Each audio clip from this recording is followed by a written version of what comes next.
Welcome to the Monopoly Mindset, the podcast where we uncover the strategies to build your real estate portfolio one property at a time. We're your hosts, Tyler and Tommy, here to share our story of playing real-life Monopoly. Whether you're just starting out or a seasoned investor, this is your go-to resource for mastering the real estate game. So grab your board, roll the dice, and let's buy Boardwalk together.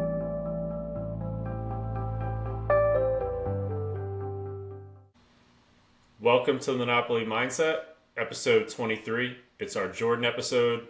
Unlike Jalen Hurts, we are not sponsored by Jordan, but we're happy to be here at episode 23.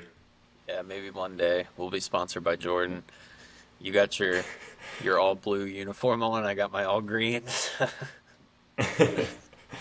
Yeah, I'm rocking our outfit that we bought on vacation. We stopped by a Vineyard Vine store and spent way too much money there, but it was a fun week of vacation, so we'll kind of get into it a little bit on our episode today. Yeah, we're kind of going to do a vacation-themed episode where we're going to analyze the Airbnb that we stayed in. So, yeah, Elliot had that idea, and we both liked it. So we're going to basically just kind of run through the numbers of the exact Airbnb we stayed in, and obviously we're guessing a lot of stuff since we don't have all the information, but we thought it would be a cool idea to show like how we would analyze it, like maybe the market as a whole. But yeah, first. Yeah, and it's something that we're always curious about it too, right? Like we're always curious about what people are doing in real estate to make money, especially Airbnbs are always attractive to us. I know Ty's got his Airbnb. I'm still itching to get into that game, and so whenever I stay somewhere, I always want to know what they're doing, how much money they're making.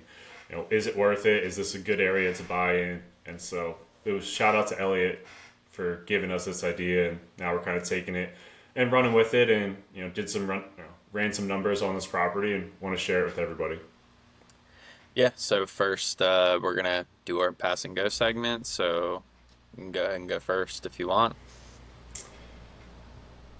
Yeah, so this week in real estate, we just had a lot of money crunches in a sense. We have some properties that we're getting repaired and renovations done as we're looking to get our tenants in for next year. And with some of those renovations, we had some cash reserves, but we've kind of ran through them. So unfortunately, we've been kind of adding some money back into the business to get those renovations done, which it's nice when a property is being taken care of and it's going to look much better when things are done, but it's not necessarily super fun to throw that money back into the business. And that's kind of a lot of what we had going on this week or the last couple of weeks, but the renovations are all done. We're looking to get 75 Woodlawn rented. We have a tenant, or prospective tenant, that wanted to rent it. They were just waiting for these renovations to be completed. So they should be done by the end of this week. We're recording on Friday. I believe by next week, probably by August 1st at this point, we'll get that property rented out. So excited to not have any vacant units going into next year. And I don't think I had too much. I'll shout out Anthony. I just saw him post a horror story right before I got on. I don't know if you saw that last night, Ty. He posted, I think, at like 9 or 10 o'clock, and he said a tenant texted him that their sink was leaking. So he went over to check out the property at like 9:30, and he gets there and basically takes apart the entire sink and finds out that down the garbage disposal, they threw like all their crab, shrimp, lobster shells, and they don't break up in a garbage disposal. So he decided that he was going to charge the tenants after he took that apart and let them know, hey, you can't throw shellfish down a garbage disposal. It doesn't disintegrate that way. So it was just that was a funny, knock on wood. Hopefully I don't get that text or call anytime what's soon. What's hilarious about that is I just sent this picture to my brother this morning. You probably won't be able to see it. Well, yeah, it's like a chart, and on the left, it's benefits of home ownership, and it's all the things that we talk about: building equity, tax benefits, investment, whatever, blah blah blah. On the right, it's just a picture of somebody pouring oil down the drain for benefits of renting. Cause I saw that photo, so I laughed before you sent it. I almost sent that to you, and I thought that was hilarious. At first, I didn't get it. I was like, what are they doing? Like, what's the rent? And I was like, oh, fuck. Yeah, you just don't care if it's not your house. People Yeah, like bacon grease, you're not supposed to pour down the drain, and I guess when you rent, you're like, whatever, I don't care.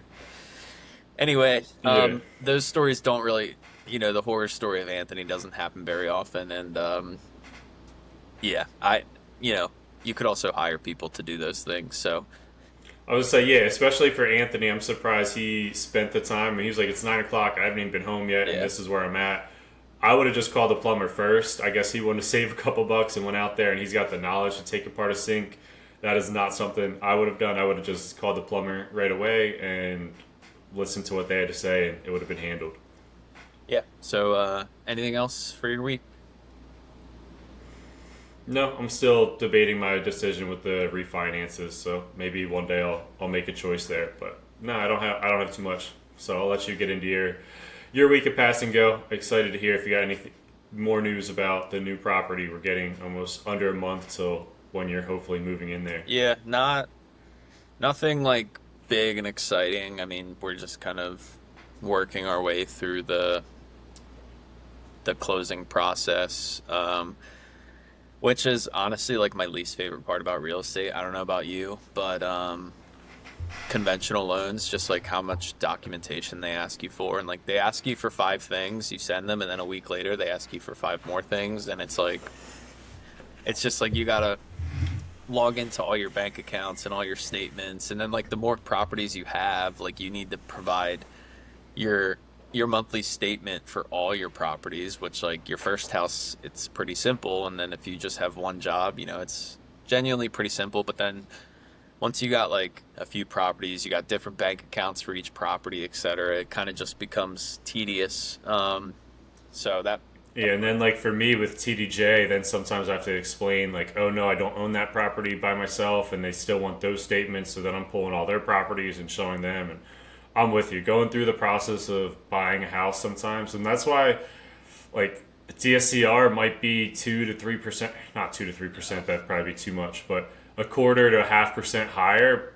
But to like have, I mean, they call it like a no loan doc, or like they just don't have as many like they don't documents. check your personal finances, which we're gonna Yeah, get into that. But yeah, yeah, and so it's those are so much easier yeah, I mean, it is worth it in the long run because conventional is a much better rate. So it's like you have to deal with all for this sure. stuff for a month, but then for 30 years, theoretically, you're gonna save a lot of money. But no, I don't think there's really much news. I was trying to close early because we did a 45-day close, but I don't think that's gonna work out. So now we are just under 2 weeks until closing. So I'm starting to get pretty excited and starting to, try and pack up my current house and like make the repairs that I want to make. But I have a list. There's just a lot of moving pieces.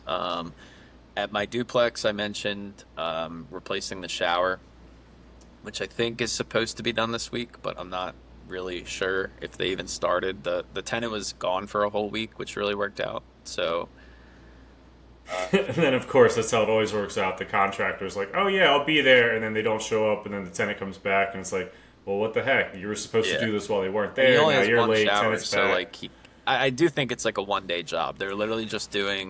Yeah, They're just doing the surround. Like they're not even there's a tub and then like a fitter around it. They're not even replacing the tub. They're just doing the fitter around it. So like I think it is like a 1 day thing. And then yeah, I think that's about it. Oh, haven't even told you this. I got the carpets cleaned for our rental. That's like the one oh thing you that they did. asked for from the old tenants. They just said the carpet was dirty, so I got that done Wednesday. Of course, the lowest thing they offered was like hallway, staircase, and two bedrooms, and we only had staircase and hallway of carpet, so we could have gotten two bedrooms, but we don't have the carpet there. So yeah, and then so one thing I wanted to bring up that's not really, it's not really has anything to do with myself, but is kind of a current event. Is last week, speaking of DSCR, there was a huge like fraud case that I guess came to light in Baltimore County or Baltimore City, specifically. So as we were talking about DSCR, from what I know about DSCRs, it's a very relatively new product, like new as in like last 10 to 15 years, and it's really blown up lately, but it's a non-QM, which means um like non what's the word? Quality Not mortgage? quality. Well, Qual it's like non-conforming, but I think non-qualifying mortgage. But the way that I Yeah. understand it, and a lender would be able to explain all this a lot better, but like non-QM just basically means it's not backed by Fannie Mae, Freddie Mac, so therefore they don't have to follow any of the rules that Fannie Mae, Freddie Mac set. So like for conventional, because they're backed by Fannie Mae and Freddie Mac, I think that that means that if you foreclose, Fannie Mae, Freddie Mac kind of like insure the bank in case of a foreclosure. Um, with a non-QM, they can do whatever they want. There's really no guidelines they have to follow, but they're not insured by Fannie Mae basically. So from what I've heard, the DSCR market is kind of still like the wild west, and and again, like the qualifications that I'm talking about are like, send us your last 2 years of income, stuff like that. That are like, what's your debt to income ratio? Like those things are not even asked on a DSCR loan. They really are. Yeah, for the most part, it's just get the house appraised, right? What's the house appraised for? And then what's the market rent? And does the market rent cover the mortgage that they're going to give you? And if so, they're pretty much going to give you a Yeah, loan. they're basically just looking if it cash flows or not, and it has to cash flow by a certain amount, and you'll get the loan. And the better the cash flow numbers, the lower your rate theoretically. Like it's a debt service coverage ratio. So if your ratio is 2, that's like really high. That would be like your rent is double all your expenses, then like you're gonna get the best terms, right? But if your ratio is like 1.1, which my property is, then you're gonna get a higher rate, and it's more of a risk for them. But anyway, this fraud case that happened was, I guess this very big LLC in Baltimore City was teaming up with appraisers illegally, and like they would do some sort of thing where like I don't exactly know, but like somewhere there was like I don't know if it was the cost of the appraisal, they'd make it a certain price, like $444, and the appraisal companies knew, I'm sure they're getting like money on the back end somehow. They knew like, okay, if it's this LLC because they said 444, we're gonna inflate the value on the The appraisal. Sorry. appraisal. So like when you're like in a hard money loan and you go to refinance and then you do a cash out refinance, you want to get the most money out of the property as possible, and that's based on the appraisal. So the problem there is if the appraisal's fake and fraudulent, well, you're underwater theoretically. So like let's say a DSCR is only going to offer like 80% loan to value, 75% loan to value. But let's say the appraisal's 20% higher than the property's actually worth. Or just to use some numbers, let's say your property's worth 100. This company fraudulently says your appraisal says 150. Well, now they're giving you a loan for 120, but the property's only worth 100. Well, this one company had a ton of loans. They went under. They filed bankruptcy, and all the properties were underwater. So the bank basically is screwed. So And on top of just to like say on top of the property being worth less, right? You owe 120, the property's worth 100. That's also going to inflate what your mortgage payment's going to be. So their mortgage payment, like I'm sure the reason this company went out of business, I mean, obviously if they're doing something fraudulent here, might be doing other fraudulent things that ran them out of business, right? But their mortgage payments then aren't going to be like 100,000 at 75% would be a $75,000 loan, right? Which would be a mortgage for, I don't know, let's say 600 bucks. Now all their mortgage, like, and let's say it's renting for 800. Well, now when they're getting $120,000 loans, their mortgage is going to be, let's say 1,200, and maybe these properties are still only renting for 900 bucks, and they were waiting for interest rates to drop or whatever their plan was, but they had so many most likely non-cash flowing loans because they were getting these higher appraisals. yeah, so from the bank's perspective that was lending on these loans, they don't know that these appraisals are fake. So they're thinking in their mind, okay, this property's worth 150. We're giving out a loan for 120. So if they foreclose, like we still have 30 grand of wiggle room. You know, Yeah. worst case scenario, hopefully we break even. Well, the company went bankrupt and the bank figured out then, and I think I mean I heard they were big. I want to say they had like over 100 loans. So just imagine you're a bank, you have 100 loans out, you think you have 20% equity, we'll say, with all those loans. Well, come to find out all those houses are worth 100. So long story short, It's crazy that so most of these are with one bank though, because anytime I do a no. DSCR loan, it seems to go like it seems to go to like this black market and it's just bought. Like I've had one DSR loan that I just got for Woodlawn. It's been switched to three different banks already. I'm like, Yeah. this is my third effing bank. I've made three different mortgage No, payments. I don't know how many different banks they had loans with, but I believe it was one LLC that really I think there was other people involved. Like there's probably a lot of people involved, but basically a lot of lenders in the DSCR market were like they completely cut off Baltimore City, and there was like five other cities, like not even in Maryland, like some in Jersey. So I don't know if this was the same LLC owned like properties in different areas, but basically these companies were just like, we're not lending in Baltimore City anymore for DSCR, which is again Yeah. an investment specific loan. It has nothing to do with like buying a primary. So, but yeah, I mean, we'll see. It's funny because I heard that the lender that I'm using for my property told me before this even happened, he was like, yeah, the DSCR market's like the wild, wild west. And I can see it changing a lot in like the next 5 to 10 years. And then this happens. So it's just interesting. I mean, I did literally not too far from Baltimore, had a hard money loan, got an appraisal, and then refinance, cash out refinance with the DSCR loan. So I mean, I did this exact thing. Luckily, I don't invest in Baltimore City, so it doesn't really like affect me. But yeah, needless to say, I think this LLC is probably, I would assume, getting some prison time. Yeah, I would definitely assume, but then I'd also assume that whoever the appraisers are Oh most yeah, likely losing their real estate license, and that company's going to go underwater as well.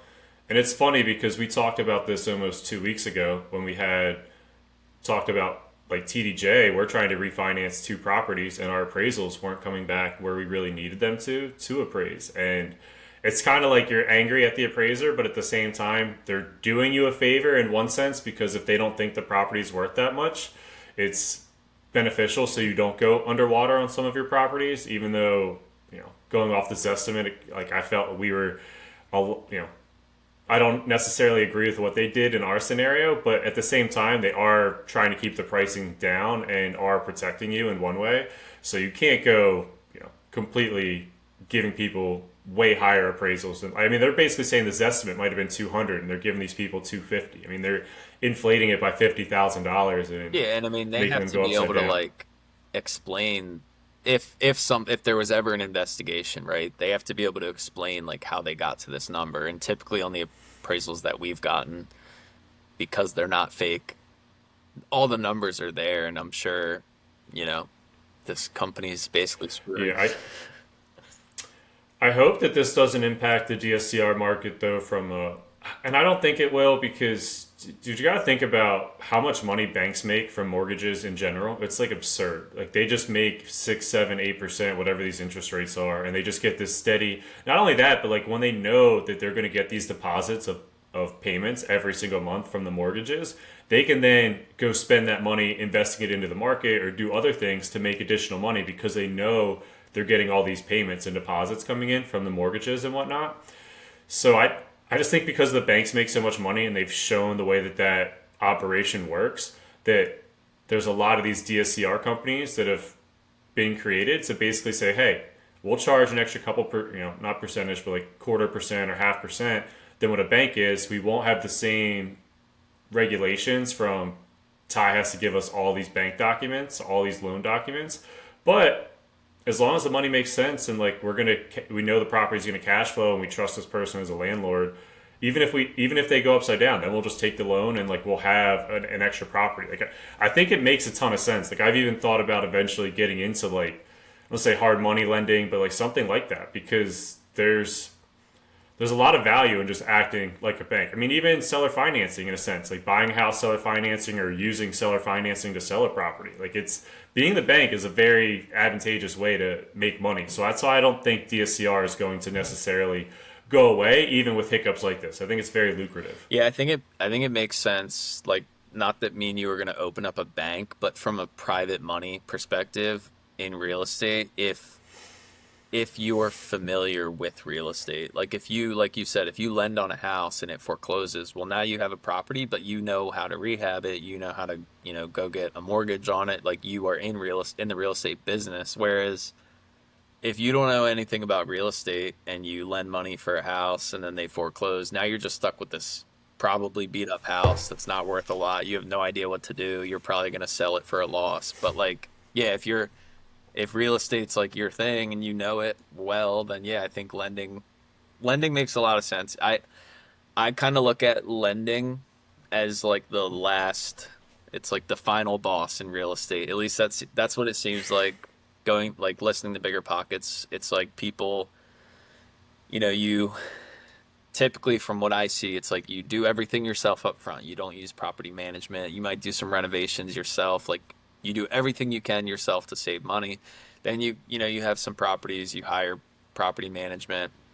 And then like maybe the next phase is you do a syndication where like you give your money to somebody to buy like an apartment building or something. But it seems to me like the last stage is the most hands off. You're literally just giving somebody money to buy a house, and you're not really, buying real estate yourself. You're just lending. So yeah, I can see Yeah, myself you doing maybe that. triple check the calculator. You triple check the calculator, right? You're like, all right, hey, these numbers make sense. You need the money. I'll give you the money, but I'll take, my 10% cut off of this or whatever that's going to be from a hard money perspective. Or maybe you just go 50-50 into a deal, but you did no work. You just offer the money. So it's something that like Ty and I are always like, oh, we found a deal. We're not going to get any money. Let's not search for deals. But at the end of the day, we need to keep searching for deals because there's going to be people that will split a deal with us 50-50 or, maybe 70-30, whatever that is, because they want to get in. They'll give us the money up front and we found the deal. So finding deals is always going to be a lucrative avenue, and we should have confidence with that. Yeah. So all right, let's move on to what we want to talk about today. So me and you, we just went on our family vacation in Maine, and we were at Acadia National Park, or Bar Harbor, and so we ran some numbers on the property that we stayed in. So you can bring up the sheet. But one thing that I've noticed for Airbnb is it's really difficult to get a solid estimate of like gross revenue.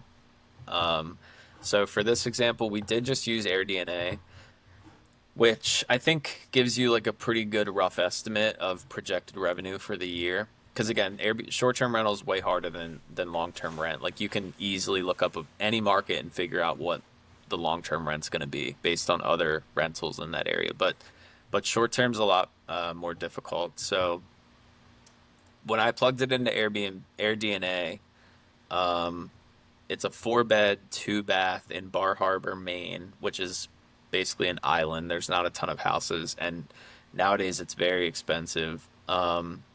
It gave us a projected revenue of a hundred thousand. So that's kind of the number that we used. Now, could be more, could be less. You can do a lot more research, especially if you pay for the AirDNA like premium version. What you really should do is look at like every single Airbnb in that area, because it'll tell you like how much they actually made last year. And so you can look at like all these different Airbnbs on AirDNA and get a much more accurate number. But we didn't really do that for this, so we're just going off of the 100 grand. And I know when Danielle booked this, she said it was pretty tough to find a house, A, that like would let dogs, and there weren't many options. This was pretty much one of the only options I think that she could find. So whenever you're searching for an Airbnb and it's that difficult to find one, I think you're in a pretty competitive market. Yeah, at least for the thing about that area is they only have like a 2 to 3 month like peak season. So because it's an island, and it's in the Northeast, it's probably freezing for like 6 months out of the year, and it's foggy like 90% of the time. So we went in July, which is, I would assume like July, August, September, and maybe a little bit of June or like their peak season. But yeah, it's probably one of those places that makes 80% of their money in like 3 months. Yeah, so maybe this average occupancy should be like 60%, and then the nightly rate would be a little bit higher. We kind of put those numbers in there to make sure we could get to the $100,000 gross income the AirDNA gave Yeah, us. because what did, I don't even know what we paid because Danielle booked it. I want to say it was more like 800 or 900 a month, a night. Yeah, so I wouldn't know because again, my sister booked it. Ty, his wife booked it, so you would assume he would know what it cost. I obviously don't. I don't have access to their bank accounts. But I don't remember either. Sarah actually on my end, she paid whatever my portion was. I think she said it was like 2 grand, but I don't even know if that's accurate. Yeah. But anyway, like you said, we just got the gross income of 100 grand. But yeah, why don't you walk us through all the numbers? All right, so we looked it up on Zillow. This property sold in 2017 for $385,000. It was actually listed for $435,000, so it was roughly 50K lower what they offered or what they bought it for. Not sure what was going on there. The photos aren't necessarily super old, so it's tough to tell if it was just a. I mean, 2017, maybe the house needed some extra work. Maybe it was sitting there for a while. I can't really pull that off of the market. We put that they put 20% down, so we're assuming it was a property they were looking to use as an investment, so they couldn't use 5 or 10%, which made their down payment 77,000, 3% estimated for closing, and then we put roughly $50,000 in as a renovation cost because it looks like they did some renovations to the property. Not sure if that was immediate in 2017. We were just there. It looked like they made some extra repairs more recently. But we came up with roughly $50,000. It's not like an Airbnb where there's a pickleball court and everything else in the backyard where they might have spent 150 grand to renovate it. It's relatively just a house that you're going to go sleep in and spend some time at, almost in the woods type of vibe. There's a bunch of trees and everything around. So we put the total investment as $138,000. And then you get over here to like the gross income. And that's where we put the 350 at nightly rate at 70% occupancy. We really wanted to get to the gross income of $100,000 that AirDNA showed us, which was roughly $8,300 a month. To Ty's point, might be skewed from a average per month. They could be getting $12,000 to $15,000 during these peak seasons, maybe even $20,000 during the peak season. In the winter months when it's 0 degrees there and covered in snow, they might not be renting out to anybody. And then from a net operating income, so we put over here, they have this management fee of 25% and some of these other fees from like electric, water, gas, Airbnb fee at 3%, their cleaning fees, maybe cable and internet, repairs and maintenance that they might be saving for, and then again the 25% management fee, plus all the mortgage over here. We had that they probably got a 4% interest rate based off buying it in 2017, and put the property tax and the insurance. So with all that, we have their net operating income being roughly $50,000. So they're spending almost 50 grand to run the property, and then they're making roughly $50,000 after that, Yeah, which gives them and I mean, go one ahead. thing I wanted to point out is that like that gross income is based on today. So like I know that like especially national parks and Airbnb as a whole kind of exploded after COVID, like anything outdoors.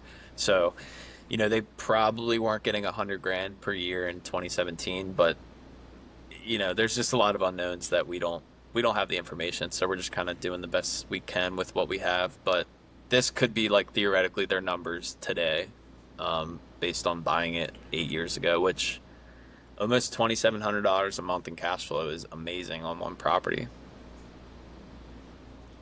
Yeah, and there's also a chance that they are that they've refinanced, right? I mean, the property value has gone up significantly since then, so maybe these numbers aren't 100% accurate at this time. Like, things definitely could have changed. They could have done a DSCR loan and done a cash out refinance with the bank out of Baltimore and be upside down on their loan. So they're, yeah, and then Ty kind of mentioned, but the cash flow per year is $32,000. So what's the difference, Ty, from this net operating income to the cash flow per year? Because they're missing an extra $17,000. Um, I mean, I'm assuming it subtracts even more expenses, probably property management. Um, Okay. So net operating income is probably all of the mortgage, Airbnb type stuff, and then when you get to the cash flow, you're subtracting probably that 1,800 a month management fee. yeah. I mean, in the bottom right, you have your operating expenses, which is 50, and then total expenses 67. So it's only like your operating expenses. I'm not entirely sure. I'd have to go look at the calculations, but the Yeah, yearly that's fine. But so overall, number is correct. is $32,000, which was roughly $2,700 a month. Cash on cash return is 23%. So for this person, this Airbnb, it was a fun exercise for Ty and I just to look at it. We think this guy is making out pretty well on this property. After doing extra digging, we not only found out that this property is doing well, we found like our favorite thing to find, which was a duplex. There's a second unit somewhere on this property. We actually saw it when we were there. It's kind of tucked in the corner behind the woods. We saw a photo of it. I don't, you know, we don't really want to show this guy's house too much, but it was pretty cool to like later on doing all this research. We find that there's like a two-car garage on the bottom, and then up top is like a Probably single like a one unit. bedroom Not apartment. yeah, or like a studio, something along those lines. I mean, we don't have that example for sure, like know what they're doing. But at the end of the day, these numbers are great, and they're probably getting an extra couple hundred or couple $1,000s a month in income, or maybe they're living there. I mean, either way, having a second unit is only going to make your property more profitable. Yeah, I mean, we literally figured that out like a half hour ago, which makes it like an absolute gold mine if he bought it in 20 and if he bought it in 2017, he could do owner occupied if he lived in this garage unit thing. So, that's I mean, yeah, secret duplex is awesome. So, we also wanted So if you live there and you like manage it yourself, well, I got to put a zero in there, or it's going to yell at me. You can make almost 39% cash on cash yeah, return, but almost let's 4,500 say a you put month. down 5% theoretically. Okay, like as a I mean, way less money out of pocket, obviously. so 64% cash on cash return, and you're basically living for free. So that's the secret to life. Just move into a duplex in an Airbnb market and self manage it. That well, and again 8 years ago. Yeah. Now, can you go back to the 20% down with management? Because one thing I want to point out, which is, again, this just shows real estate is a long-term game. We're running this property based on numbers from 8 years ago. Now, the Zestimate today is 800,000. So one, let's just say this guy has in 8 years made $400,000 in equity, which is insane. Again, COVID, that's not exactly normal, but let's say he bought it today for 800, or we bought it today for 800. It just shows the difference of like how over time, how much better the numbers can do. So let's see, 800 grand, 20% down. One, you're talking almost a quarter million out of pocket. And not even the kicker. The kicker is going to be jumping up from the 4% to the 7% Right. interest rate. And once you do that, now your cash on cash return is going to be negative 1%. So you're losing $100 a month on this property. Right, which is why I think people say, a lot of people, that just real estate right now is just so difficult because I mean it doesn't work to buy this place. And a good Airbnb rule of thumb is you want you want your gross income to be 20% of what you bought it for. Meaning, if your gross income is 100,000, you would want to pay five times that, right, to give you your 20%. So you would theoretically want to pay 500 grand to for it to be a good deal. That's like the 1% rule, but for short-term rental, it's like the 20% rule. So yeah, I mean that just shows over time, and that's what I've always said about Airbnb is these people that are on social media like, oh, I quit my job with two Airbnbs. Well, like if you had two of these that you bought in 2017 and you're making $3,000 a month on each of them, and then maybe your job then is to manage them, so you're making $4,000 a month. That's 8 grand a month. And again, these people just make it seem so easy, but they bought it 10 years ago. So it's like it's Yeah, they did it when times were different and things are a lot tougher now. I mean, to your point, but even properties that a you way to buy today, I'm very convinced that in 8 to 10 years they're gonna be killing it, and people are gonna be like, "Wow, like those numbers are crazy." It's like, yeah, but they weren't crazy on year one, two, three, and four. They got better and better and better over time. yeah, I mean, this shows a 10% cash on cash return, though. So, one way that's still tried and true to work is if you bought a property that you could Airbnb, make the $100,000 and you lived in that, studio apartment above the garage for free. And then you're managing the property, although you're right there, so it's maybe a little bit easier to manage it. You're at least making then 966 a month, and you're not paying any expenses to live. It could work out for a couple years, and you move out. Something else about this property having that second unit, though, you can always rent that property out. So this income could increase. Like we don't know what that is, but you could get an extra 2 grand a month or whatever, $1,000 a month for a studio apartment in that area.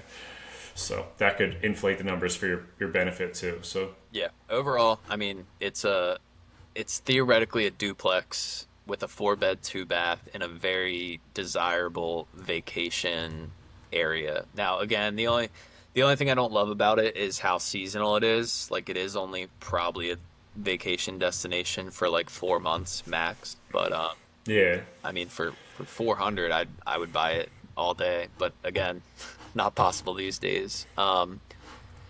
We did just want to show though some of the houses on the market in that area. So I'm gonna share. yeah. Like in case if we were to buy an Airbnb there today, what they look like, what some of the costs are. Yeah, so there's again, it's an island. If you zoom out, it's Acadia National Park, surrounded by water, and Just, I guess let's do 3 bed minimum. Um,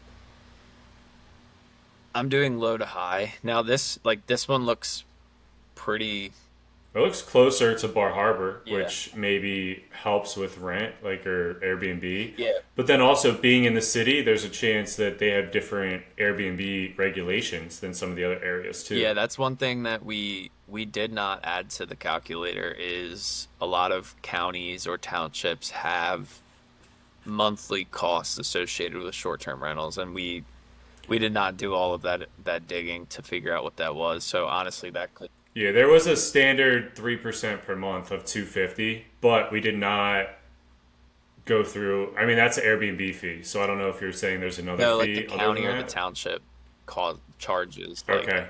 annual fees to short-term rental, just a way for them to make money. But I mean, like here's a property that again, if let's just assume this one's going to do 100, maybe this one do a little more because it's like in town and people want to be closer. Ours was like 15 minutes from the town, but like, I mean, you're still going to put in 100 grand into this place.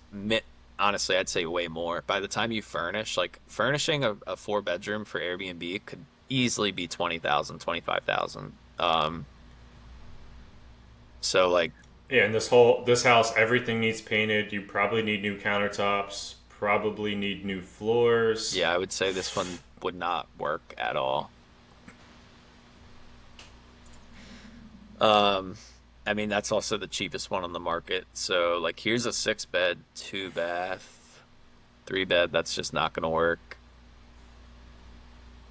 Yeah, I mean, it just looks like a super tough area. I would say, honestly, I think in this area, you'd probably want to go very high end, right? Like something like this, where yeah, you're spending a lot more, but something that you can maybe get like 200 grand a year.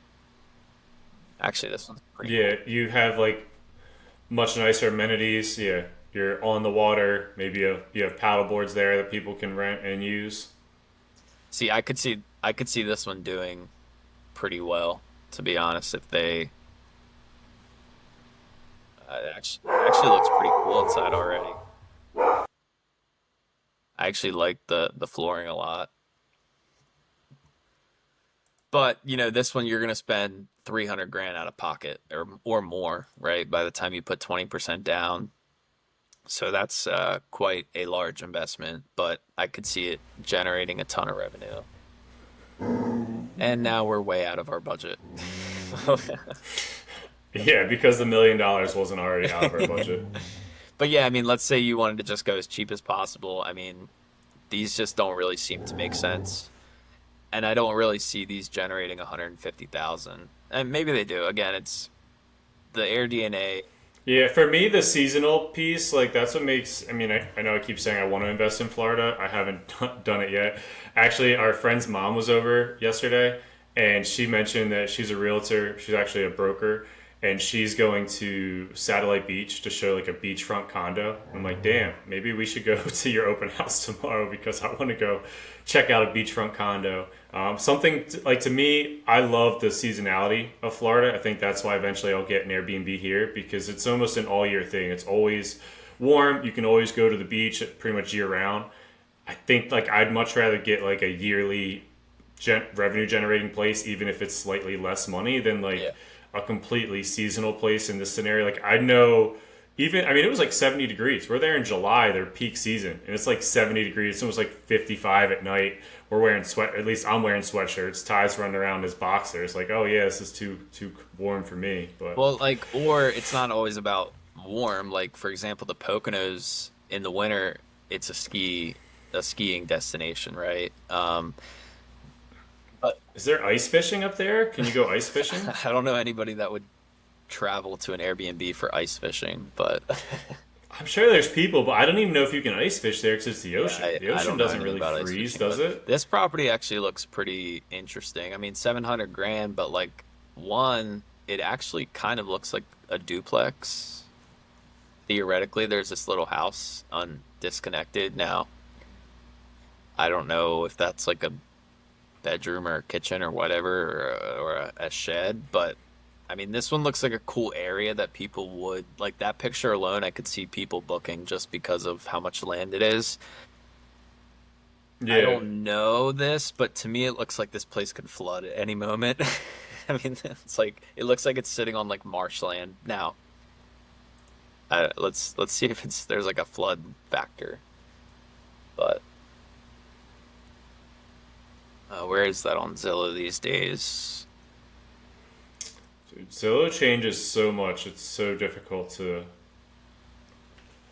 I just use Realtor all the time now because I'm so sick of Zillow changing. Yeah, I don't use it on the computer a whole lot, but yeah. Yeah, well, it's Well, the app keeps changing, and then on the computer, Zillow is definitely not the most friendly. But yeah, I mean, I'm with you though. Being that close to the water, it's got to be in some sort of flood zone, and you've got to be prepared for that to yeah. that's a flood. Oh, right on Thomas's Bay. Is that right? Is that close to where we stayed? Um,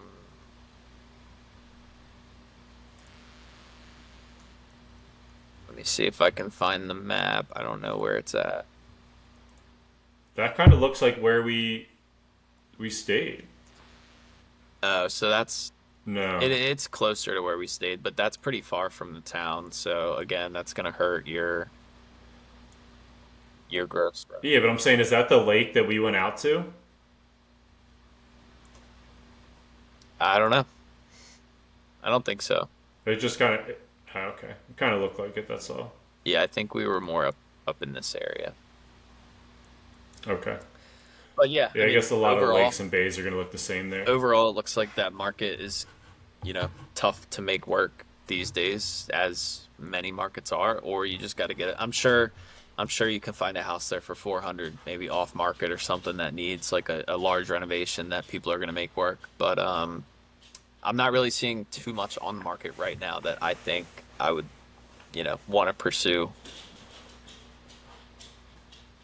Yeah, but we got to keep looking and running numbers on things, and whether we have money or we find deals and bring other people in that have money that want to partner with us and do deals with us, we'll always keep looking and trying to find something that makes sense. Try to stick with like a 10% cash on cash return. I think it's a pretty sweet spot number compared to investing in the market. That's really what we look for when we analyze our deals.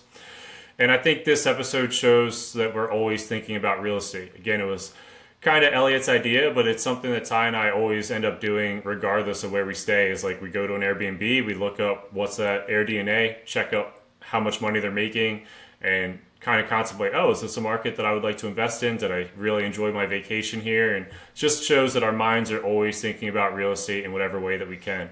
And I encourage everybody else to think about real estate as much as we do. Yeah, and we researched this market for a half hour. If we were like serious about buying a place there, which we're not, we would research this market for weeks and weeks and months, to really figure out if that's a place that we want to invest. Again, AirDNA, it actually has an overall market score, so like it'll just tell you a whole city like out of 100. But I would still, do a lot more due diligence. And I think Bar Harbor was like an 82 out of 100. But yeah, I think again the thing with Airbnb is like Bar Harbor. I feel like is all over social media. Like I'm pretty sure our wives wanted to go there because they saw it on TikTok, right? And in my mind, like once there's a place that's like really popular, it's almost too late for Airbnb. Personal, I mean, that goes with any investment. Yeah, you got to find the next place that no one else is talking about. You can get in there a little bit cheaper, and then it blows up, and then the rates jump from 200 bucks a night to 250, $300 a night, and like you're at the forefront of that location. It's a little bit more difficult to get in on the back end, unless if you're completely renovating the property, you're making a game room, you're doing all the extra amenities that the people there don't have. And even then, Airbnb seems to have a seasoning period, and we're not Airbnb experts. Ty is more than me, but what I've heard is that there's usually a seasoning period where it takes like a year and a half to 2 years. You get a certain amount of bookings, and then you start coming up a lot more in the algorithms, and you start making a lot more money in year like 2 to 3 in Airbnb. Yeah, but like for example, we were actually curious, what's the most visited national park? And I would have thought it was like Yosemite or Yellowstone or one of the ones in the West, California, something like that. It's actually the Smoky Mountains or whatever national, Gatlinburg, Tennessee, which like in the last 2 3 years, I've heard so much about Gatlinburg. Like my cousin got married there, and that's just an example of like once you hear about it like all the time, it's too late. Like there's so many Airbnbs there. They're so expensive now. I mean, they're these massive, beautiful like cabins in the woods, but it's just like almost saturated where if you got in 5 years ago, you're making a killing. But it's I don't want to say it's luck, but luck definitely is a factor, along with just market research, right? Like trying to figure out that next spot, which is difficult. Yeah, and in the wealth juice, we had a inner circle. I'm gonna call him a meeting call a couple weeks ago, months ago at this point, and I think the guy's name was John Bianchi. He came on and was talking about Airbnbs, and he said exactly what you're saying. He's like the Gatlinburgs, the Smoky Mountains, the I don't know, maybe St. Pete or Miami Beach, Florida, like all these places that you hear so much about, Fort Lauderdale's.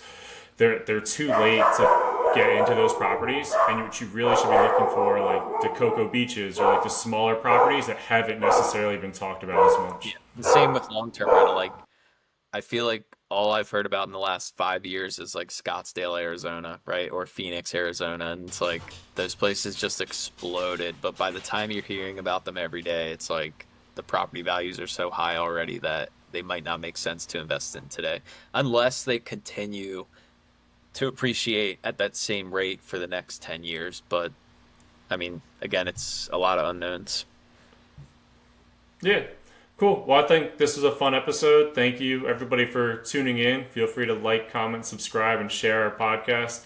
looking to talk to as many people about real estate. Hopefully next week we'll get another guest episode coming on. We're trying to stick with a couple more guest episodes for a couple weeks. We think they're a lot of fun. We love talking to people about real estate. So if you know anybody that you think we should have on the podcast, let us know. And we look forward to talking to you next week. Yeah, thanks everybody, and see you later.